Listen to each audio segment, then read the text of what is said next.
কাশ্মীর ঘটনার পর থেকে নরেন্দ্র মোদী এবং তার সরকারের দায়িত্বশীলদের প্রতিশোধের হুঙ্কার যে লেভেলে ছিল তাতে গোটা বিশ্ব ধারণা করেছিল দুই দেশের যুদ্ধ আসন্ন। পাকিস্তানের গোয়েন্দা সংস্থা তো আরও দিন চারেক আগে ঘোষণাই দিয়েছিল 24 থেকে 36 ঘন্টার মধ্যে ভারত আক্রমণ চালাবে। কার্যত তার কিছু এখনো হয়নি। পাকিস্তানের চেয়ে শক্তি আর অর্থে ঢের এগিয়ে থেকেও কেন পিছু হটল ভারত? এখন এই প্রশ্ন নিয়েই চলছে চুলচেরা বিশ্লেষণ। গত কয়েকদিন ধরে আলোচনা চলছে ভারত মূলত চীনের ভয়েই পিছিয়ে গেছে পাকিস্তান হামলার পরিকল্পনা থেকে। কেননা পাকিস্তান আর চীনের মধ্যে রয়েছে চমৎকার সুসম্পর্ক। চীনের পররাষ্ট্রমন্ত্রী ওয়াং ই সম্প্রতি মন্তব্য করেছিলেন যে জম্মু কাশ্মীরের হামলার পরে পাকিস্তান ও ভারতের মধ্যে ক্রমবর্ধমান উত্তেজনার দিকে নজর রাখছেন তারা। বেইজিং থেকে চীনের বিদেশ মন্ত্রণালয় জানিয়েছে পাকিস্তানের উপপ্রধানমন্ত্রী ও পররাষ্ট্রমন্ত্রী ইসাকদারের সঙ্গে কথা বলার সময়ে ওয়াং ই অনুরোধ করেছিলেন যাতে ভারত সংযত থাকে। পাকিস্তান ও চীনের মধ্যে গত কয়েক দশক ধরেই প্রতিরক্ষা এবং কূটনৈতিক সহযোগিতার সম্পর্ক রয়েছে। এই সময়কালের মধ্যে অর্থনৈতিকভাবেও চীনের প্রতি পাকিস্তানের নির্ভরতা বেড়েছে। আধুনিক সমরসজ্জার যোগান হোক বা প্রতি বছর আর্থিক ঘাটতি সামাল দিতে দেনা নেওয়া হোক অথবা FATF এর কড়া পদক্ষেপের হাত থেকে বাঁচতে অনেক ক্ষেত্রেই পাকিস্তানকে সহায়তা দিতে এগিয়ে এসেছে চীন। বান্ডেল থাকলে প্রতি সেনমানিতে টাকা বাঁচবে। বিকাশ সেনমানি বান্ডেল কিনে জিতুন প্রতি লেনদেনে।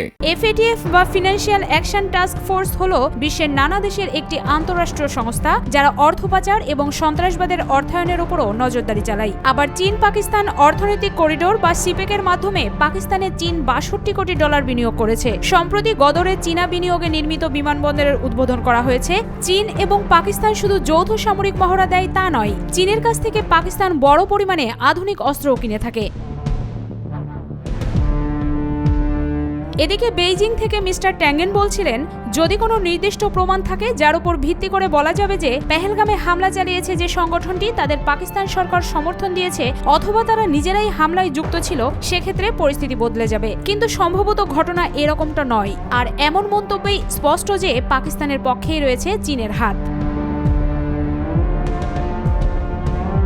চীন কখনো খোলাখুলি তাদের বক্তব্য প্রকাশ করবে না। তারা সব সময়ের মতোই আকার ইঙ্গিতে নিজেদের অবস্থান বুঝিয়ে দেবে। যেরকম বক্তব্য তারা এই সংকটের সময়ও দিয়েছে। এর আগে হামাসের হামলার পরে ইসরায়েল বিশ্বের কাছে যেরকম সমর্থন আশা করেছিল, ভারতও বিশ্ব নেতাদের কাছ থেকে সেই রকমটাই আশা করছিল। তবে এক্ষেত্রে ভারতের কূটনৈতিক প্রভাব নিয়ন্ত্রণ করতে পেরেছে চীন, যা তাদের পিছু হটতে বাধ্য করেছে বলছেন বিশ্লেষকরা।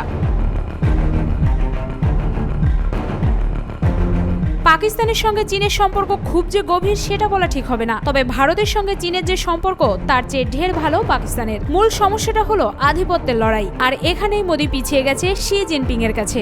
ভারতের অতিরিক্ত যুক্তরাষ্ট্র ভিত্তিক মনোভাব চীনের একদম পছন্দ না। ফলে চীন যে সূক্ষ্ম নজরদারি রাখছে তাতে ভারতের দিকে চোখ গরমই থাকবে। আর সেই চিন্তা থেকেই পাকিস্তান আক্রমণ থেকে পিছু হটেছে মোদি সরকার, এমনটাই ধারণা কূটনৈতিকদের।